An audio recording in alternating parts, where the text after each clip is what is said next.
Oi pessoal, tudo bem? Vamos continuar lendo Conversando com Deus. Esse livro é do Neil Walsh. Nós já sabemos que ele é um escritor estadunidense e que é mensageiro espiritual, cujo trabalho tocou o coração de milhões de pessoas.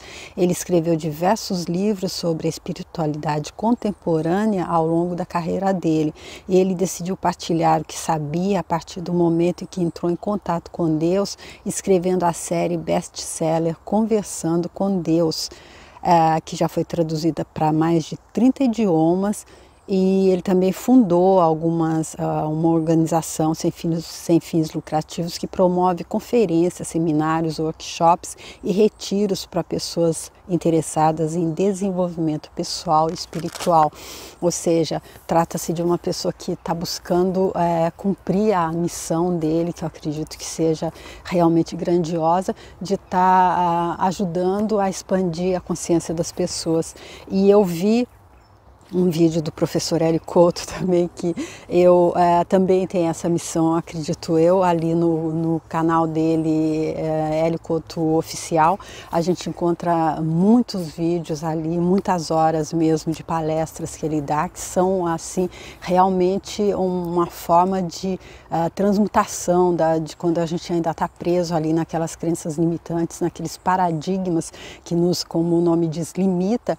Então as palavras do professor são muito sábias para nos mostrar que a gente mesmo está se auto-sabotando, se a gente estiver pronto, é claro, para abrir a nossa consciência, para expandir a nossa consciência. E é isso mesmo que o Neil Walsh diz desse livro, que ele diz, como assim conversando com Deus? Que muita gente pode dizer, quem é você para dizer que você conversou com Deus? E até as pessoas não entendem mesmo que Deus está animando cada um de nós. E aí o Neil Walsh diz que esse livro é o diálogo, traz o diálogo que pode mudar a nossa vida, mas desde que a gente esteja livre desses paradigmas, dessas crenças que nos limitam, que nos foram passadas e que a gente comprou, como a história da professora Lucelena do ovo de cuco. O cuco tira o ovo do outro passarinho, do ninho do passarinho, e coloca o dele, porque ele não quer chocar, mas não quer que a espécie se extinga. Acredito que seja esse o motivo.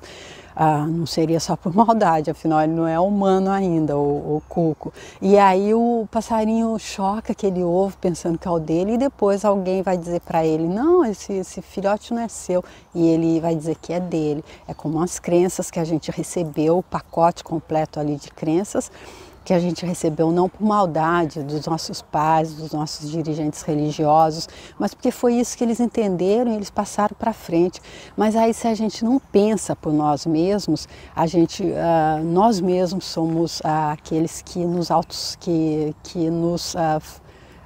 restringe de viver a vida que Deus está dizendo que é possível ser, fazer e ter tudo que a gente deseja. E esse livro aqui ele já explicou realmente como é que faz isso e por que a gente pode não estar vivendo isso. E eu já fiz todos, nós estamos aqui agora deixa eu ver qual é o capítulo aqui. Nós estamos no 8º capítulo e eu já fiz todos os outros capítulos. Eu deixo a playlist completa aqui se você estiver vendo esse, se for esse o primeiro que você esteja vendo, tá bem?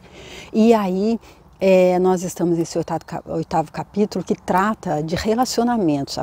O início foi relacionamentos em geral e agora ele fala exclusivamente de relacionamentos amorosos, relacionamentos românticos entre duas pessoas. E aí então ele está explicando aqui que não é a ação das outras pessoas, mas a reação, a nossa reação, na nossa reação que a gente vai encontrar a salvação para um relacionamento. Porque se a gente começa um relacionamento pensando, eu sou a pessoa mais infeliz da face da terra, mas agora essa pessoa vai me fazer feliz. Aí pronto, a gente vai fazer, querer que ela mude para nos fazer feliz. Ele já explicou tudo isso aqui, tá bom? Nos vídeos anteriores. Dá uma olhada lá para você entender.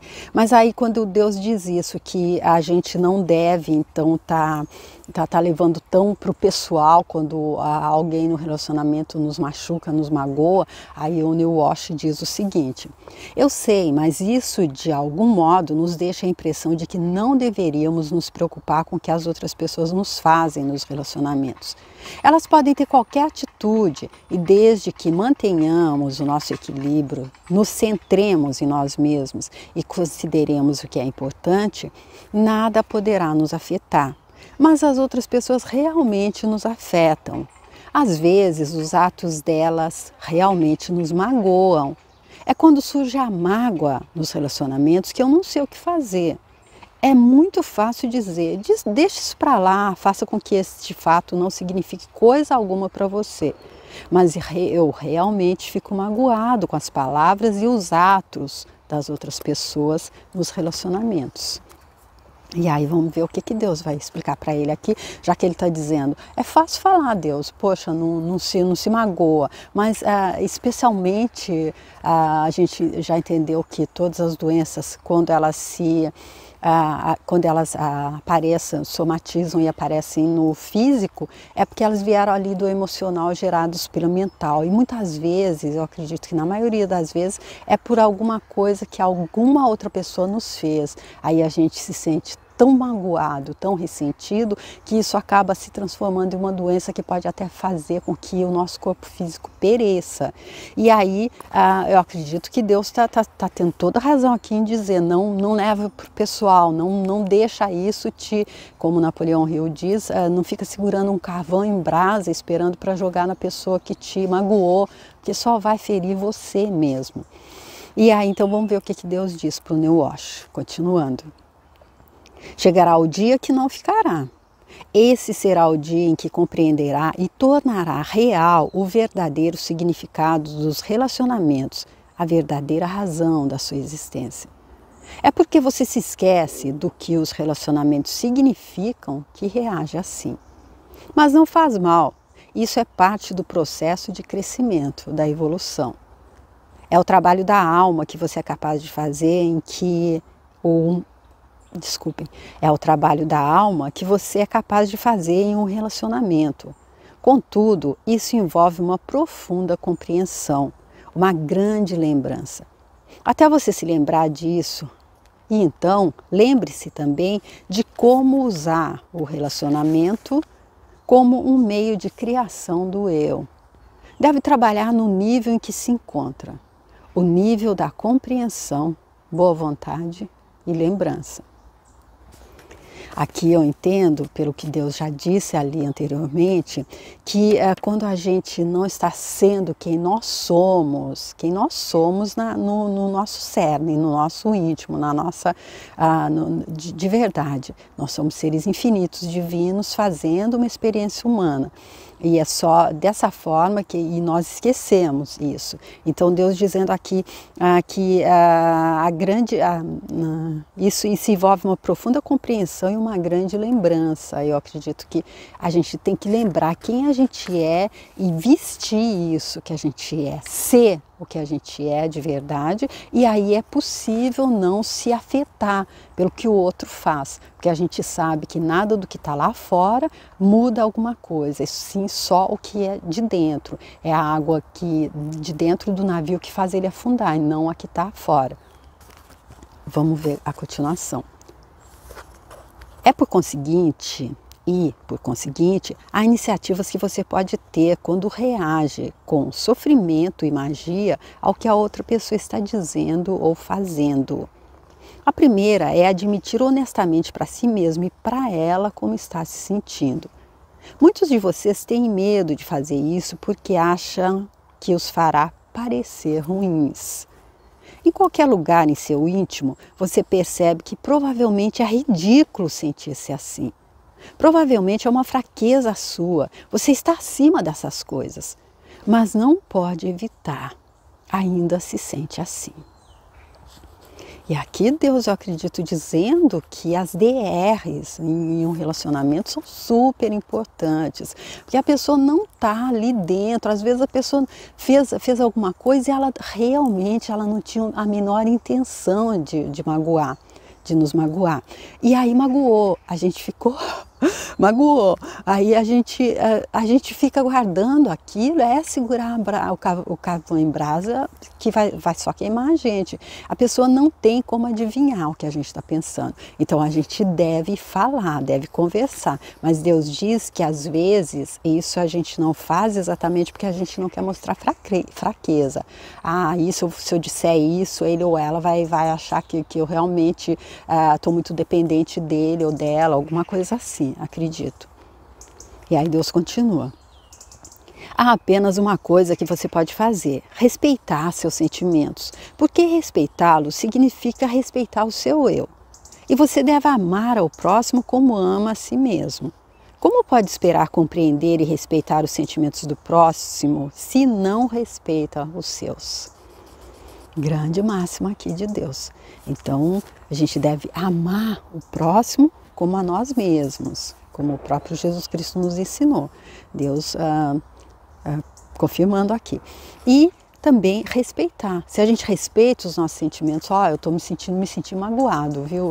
Não me fez mal isso que você fez. Se a gente respeita esse sentimento, essa sensação, a gente vai e não se leva por aquele outro sentimento que está dizendo, você vai parecer fraco. Não, a gente vai lá, se abre e fala. E aí resolve a situação, com certeza.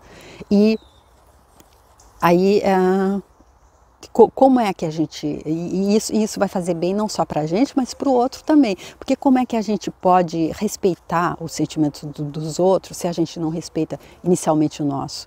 E como é que a gente pode amar o outro se a gente não se ama antes? A primeira pergunta em qualquer processo interativo com outra pessoa é: quem eu sou agora e quem desejo ser em relação a isso? Super interessante. E não como essa pessoa vai fazer para me fazer feliz. Olha, agora que eu estou com você, a sua obrigação é me fazer feliz. Pronto, agora eu descanso, encosto e... Não, a pergunta que, segundo Deus, é quem eu sou agora e quem desejo ser em relação a isso, em relação a esse relacionamento. Nossa.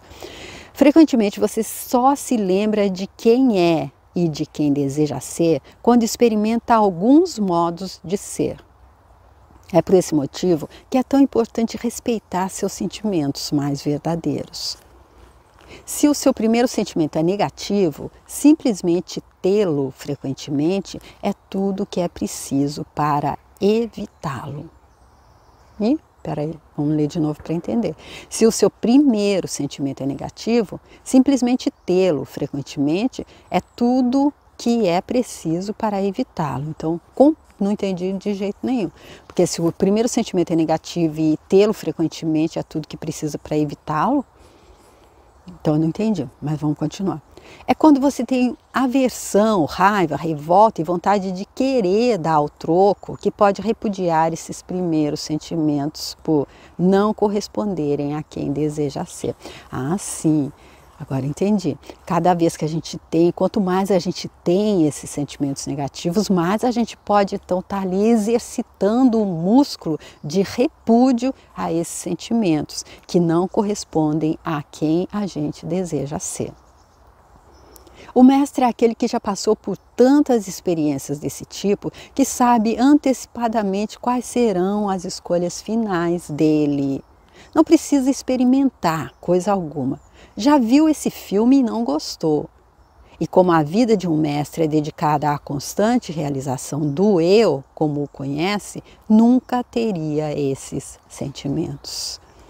E aí eu lembro de uma coisa que eu ouvi em um vídeo, uma pessoa falando sobre Chico Xavier, que havia uma pessoa que estava sempre ali magoando, digamos, Chico Xavier, sempre vinha pedir desculpas. E aí um dia ele falou para essa pessoa: tudo bem, não precisa mais pedir desculpa, eu já te desculpo por tudo que você fez, por tudo que você ainda vai fazer.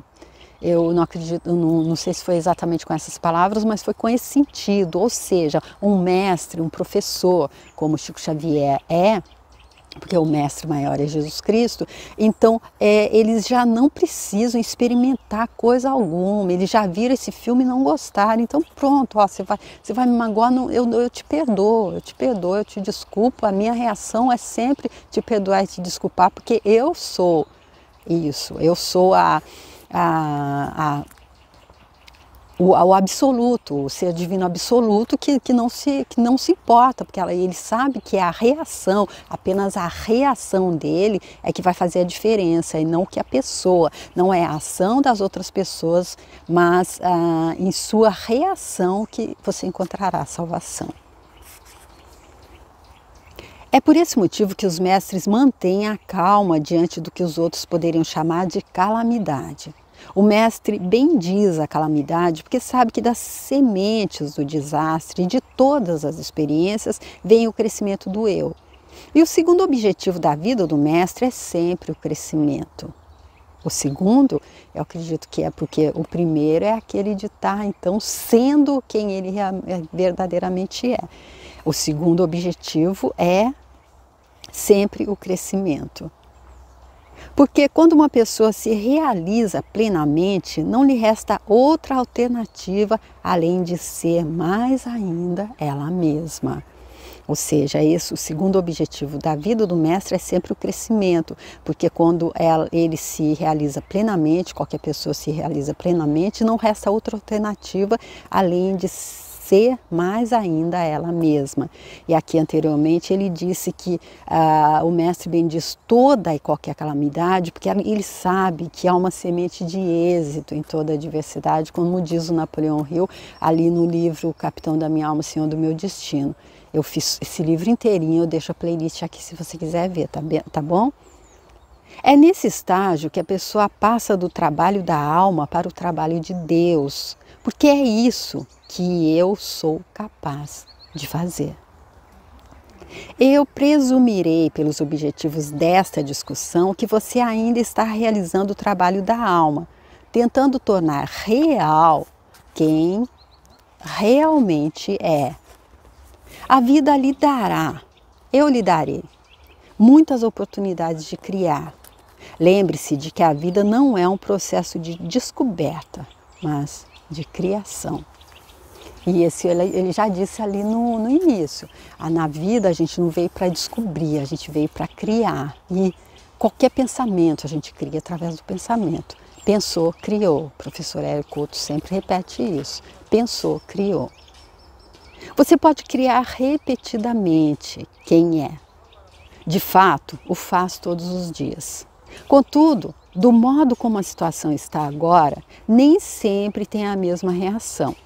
Se passar pela mesma experiência externa, um dia você pode escolher ser paciente, amoroso e gentil, e no outro ficar mal-humorado e triste. O mestre é aquele que sempre tem a mesma reação, e essa reação é sempre a melhor escolha. Porque, como diz o Spencer Johnson no livro Picos e Vales, e como diz a lei do ritmo também, que nos rege, que é absoluta nessa vida, tudo tem o seu...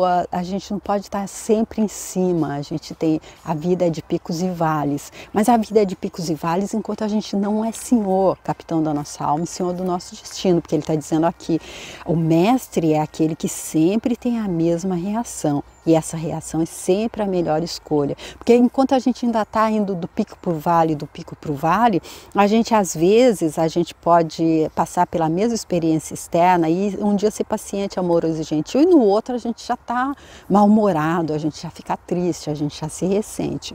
Então a gente tem que entender realmente quem a gente é, ser mestre, senhor das nossas emoções, e aí a gente fica livre dali do ritmo do pêndulo, que é a lei do ritmo.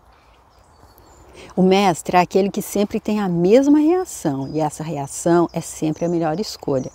Nisso o mestre é totalmente previsível. O discípulo, ao contrário, é totalmente imprevisível. Pode-se dizer como alguém está se saindo no caminho para a maestria, observando o quão previsivelmente faz a melhor escolha, reagindo a qualquer situação. É claro que isso leva à pergunta, qual é a melhor escolha? Eis uma pergunta que foi feita por filósofos e teólogos desde o início dos tempos. Se você deseja realmente saber a resposta, já está a caminho da maestria. Porque ainda é verdade que a maioria das pessoas continua a se fazer outra pergunta. Não, qual é a melhor escolha, mas qual é a mais vantajosa? Ou como posso perder menos? Deus mostrando que Ele nos conhece muito bem. E aqui eu entendo até, vem aquela parte que eu já ouvi a professora Luciana falando também, que é como quando a gente encontra qualquer situação, pessoa ou coisa, e a gente pensa, como isso pode me servir? Como eu posso tirar proveito disso? E a gente deveria sim pensar, como eu posso servir a isso? Como eu posso, passando por isso, para essa pessoa, por essa experiência, deixá-la melhor? E aí Deus dizendo a mesma coisa aqui, que a gente devia se perguntar, qual é a melhor escolha? E a gente se pergunta, qual é a mais vantajosa? Ou, como posso perder menos? Ou eu acredito também até aqui, como eu posso ganhar mais? Quando se vive tendo um ponto de vista de controle de dano ou vantagem máxima, o verdadeiro benefício da vida é perdido. A oportunidade e a chance são perdidas. Porque uma vida assim é uma vida com medo. E essa vida conta uma mentira a respeito dela. Porque você não é medo, é amor. Amor que não precisa de proteção, que não pode ser perdido. No entanto, nunca saberá disso experimentalmente se responder sempre à segunda pergunta e não à primeira. Ou seja, a segunda pergunta, qual é a mais vantajosa? Ou não responde a primeira, que é, qual é a melhor escolha? Então eu deveria estar sempre perguntando qual é a melhor escolha, e não qual é a mais vantajosa, em qual delas eu vou levar mais, eu vou tirar mais vantagem. Porque somente uma pessoa que pensa que há algo a ganhar ou perder faz a segunda pergunta. E somente uma pessoa que vê a vida de um modo diferente, o eu como um ser mais elevado, que entende que o teste não é ganhar ou perder, mas apenas amar ou apaixonar-se, faz a primeira. Quem faz a segunda pergunta diz, eu sou o meu corpo. Quem faz a primeira diz, eu sou a minha alma. Deus explica e mostra e não deixa nenhuma dúvida, não é? Se a gente fizer a primeira pergunta, qual é a melhor escolha, a gente sabe que nós somos seres infinitos divinos, fazendo uma experiência humana. E se a gente faz a segunda pergunta, qual é a mais vantajosa, qual eu vou perder menos, a gente está se identificando com o nosso avatar. A gente acredita que nós somos o corpo, a gente acredita que essa seja a nossa realidade. Essa realidade dual, relativa, em que a gente está fazendo uma experiência, e não... como Jesus Cristo disse, eu estou aqui, mas não sou daqui. É apenas uma passagem, nós estamos em trânsito, como diz Humberto de Campos no livro Boa Nova, psicografado pelo Chico Xavier. Eu fiz no canal também, eu deixo a playlist aqui se você quiser ver, é um livro fantástico. E aí vamos ficar aqui nesse vídeo com o final dessa pergunta, vamos ver, não sei se foi o final ainda, vamos ver o que o Neil Walsh vai dizer e a gente continua no próximo vídeo, tá? Então o Neil Walsh diz, sim, deixe que todos que têm ouvidos ouçam, porque eu lhe digo que em todos os relacionamentos humanos, no momento crítico, há apenas uma pergunta. Não, isso aqui também é Deus, só que como estava tudo assim escrito de uma forma... No outro modelo aqui de letra, e aqui escreveram como no modelo da pergunta, então eu acredito que seja alguma coisa com a impressão do livro, então eu pensei que já fosse o Neil Walsh falando, mas ainda é Deus, então ele diz, deixe que todos que têm ouvidos ouçam, porque eu lhe digo que em todos os relacionamentos humanos, no momento crítico, há apenas uma pergunta. E aí, sim, o Neil Walsh que diz, o que o amor faria agora? Essa é a pergunta do Neil Walsh. E aí vamos ver como é que Deus responde no próximo vídeo, tá bom? E se você gostou, se você veio até aqui comigo, assistiu o vídeo inteiro, você está seguindo o livro, se você gostou e quiser curtir, compartilhar e comentar, eu agradeço muitíssimo. Se você quiser dar uma entrada lá no meu canal, tem outros livros tão interessantes como esse. E se você quiser, estando lá, te disser, se você quiser, se inscreve também. Eu fico muito agradecida, muito grata e espero te ver para o próximo vídeo, para dar continuidade. Obrigada, tchau!